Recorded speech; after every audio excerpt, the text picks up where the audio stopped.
Think your story isn't interesting enough to inspire others? You are wrong. Your story is not the problem. It's how you are telling it. And in the next few minutes, I'm going to show you how to fix that. Sounds good? Hi, my name is Sabine Quenberg. I am known as the storytelling dame from Germany. As a former actress, director, and singer-songwriter, I have spent my life learning how to turn simple stories into unforgettable experiences. Today, I'll teach you how to do the same. And no acting required. So here's the problem. Most people tell stories like they're reading a grocery list. First this happened, then that happened, and yeah, that's it. You see? No emotions, no structure, no connection. And then they wonder why their audience checks out. But when you know how to shape your story the right way, it can leave people hanging on your every word. Today, I'm sharing with you my 3-step storytelling framework. All right, here we go. Step 1. Start in the middle of the action. Don't start with once upon a time. No, start with a moment something changed. So let me give you an example. Instead of saying, I always wanted to be a speaker, say, I was standing on stage, my heart racing, convinced I was going to fail. Boom! You got instant engagement. Step number 2, make it emotional, not just informational. Facts are easy to forget. Feelings aren't. Instead of saying, I was nervous, describe the feeling. Like, my hands were shaking. My mouth felt like sandpaper. I wanted to disappear. Now your audience feels it and they are with you. Tip number 3, end with an unexpected lesson. Don't just wrap up and that's my story. No, tie it back together to your audience. And that's when I realized confidence isn't the absence of fear. It's taking stage. Anyway, boom. Give them a takeaway that they remember. Now, let me share a story that I often share when I speak. And I can bring it as tighten it as short as I can want it to be because I don't have enough time, or I can also expand it. Since we have a little bit time, I will expand it a little so you also get a lesson out of the story that I'm sharing. And of course, it all ties together with being on stage and gaining the confidence. When I started writing music, that was a very personal experience. And I started writing music for my church groups when I did the music in Sunday services. I was also going to a music conference to learn more about the whole process and how I can incorporate it into my church services. One evening, I found myself standing amongst 100 wonderful musicians and singer-songwriters. And we all were invited to share our music. So the names were put into a hat. So we started the evening, but we are a pretty big group. And at that time, I was being very nervous.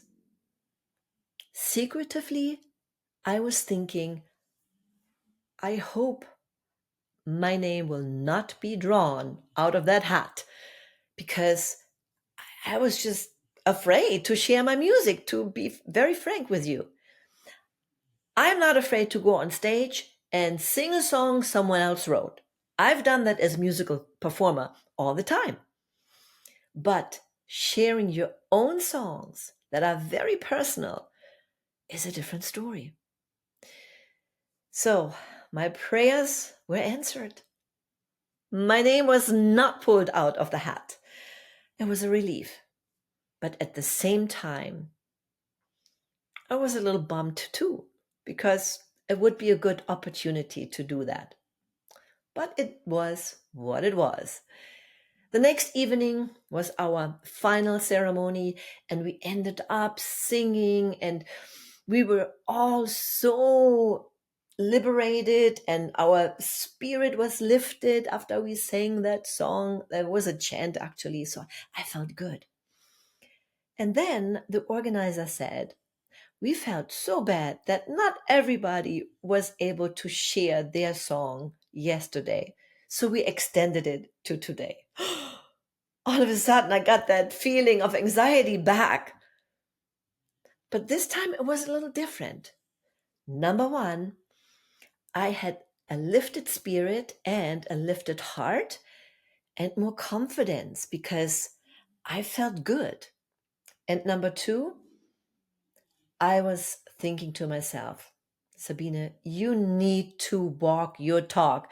You always teach your students to go up on stage, no matter how afraid you are.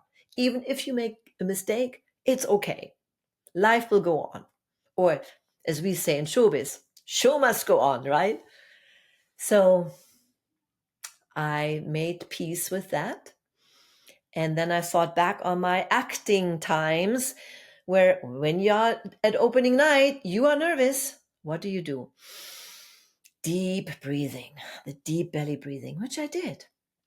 So eventually, my name was called. I heard it very loud through the speakers. Next up, Sabine Klenberg. So I grabbed my guitar. I made myself go up the stage steps. And here I was in the middle of the stage with my guitar and the microphone. And then I just let it go. I just was myself with my guitar. And later on, people told me, because I had a skirt and a blouse and my guitar, I looked like Maria from The Sound of Music.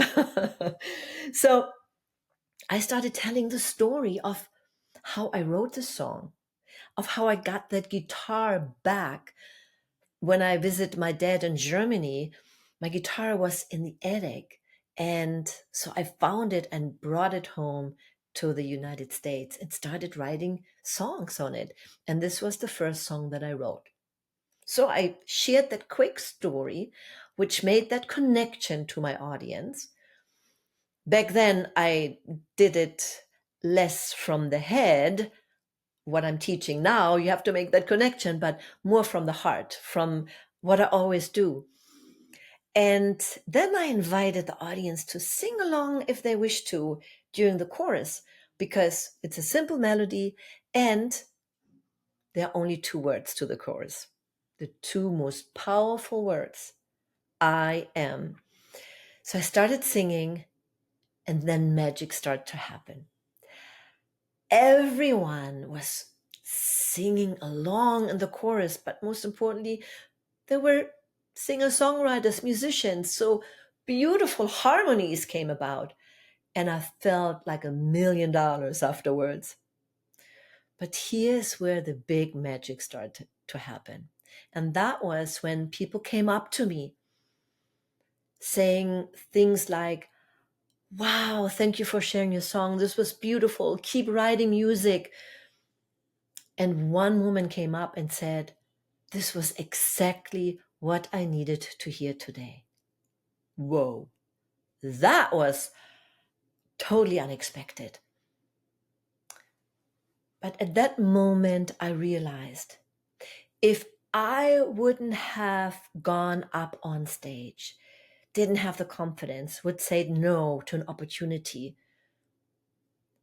People would have never heard my story, would have never heard the song, and that woman would have never come up to me telling me what difference it made for her that evening. That is the power of storytelling.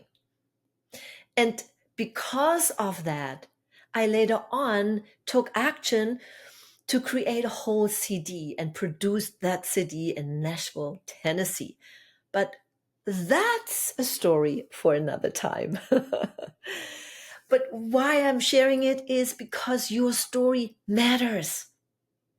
I hope you enjoyed watching today. And if you found this helpful and you are ready to turn your story into your superpower, subscribe to this channel and hit the little bell so you'll never miss another episode.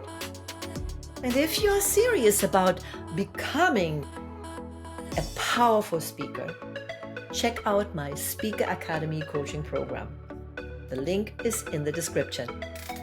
Remember, your story matters. It's time to tell it like it does. In my next video, I'll share the biggest mistakes speakers make that kills audience connection without even realizing it.